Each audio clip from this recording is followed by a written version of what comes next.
Taste the Daily.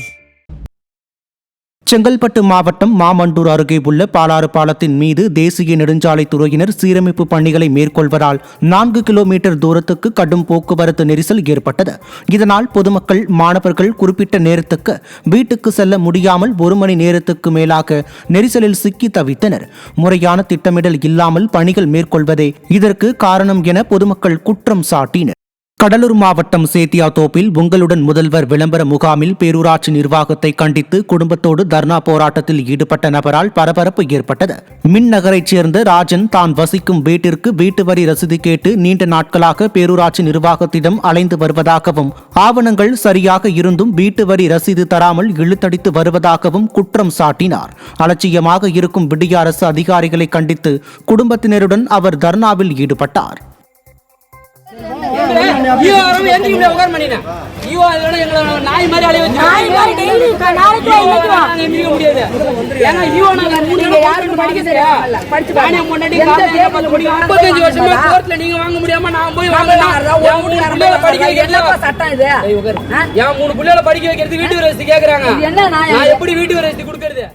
வீட்டு ரசீது கேட்கறதுக்கு நான் மின்னகர் பிரச்சனை போய் நான் முடிச்சுட்டு வரணுமா?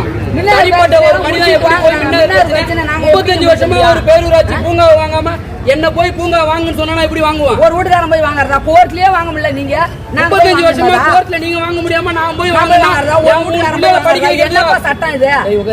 என் 3 பிள்ளைகளை படிக்க வைக்கிறதுக்கு வீட்டு ரசீது கேக்குறாங்க. நான் எப்படி வீட்டு ரசீது கொடுக்கறது?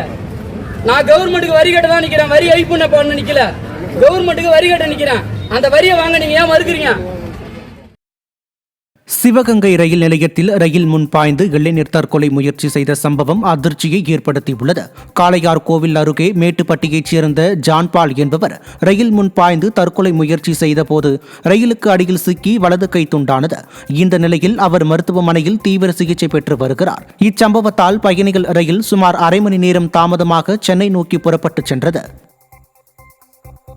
கோவை மத்திய மண்டல அலுவலகம் முன்பு அதிவேகத்தில் வந்த தனியார் பேருந்து திரும்பும் போது இருசக்கர வாகனத்தில் மோதிய விபத்தில் இளைஞரின் காலில் பலத்த காயம் ஏற்பட்டது.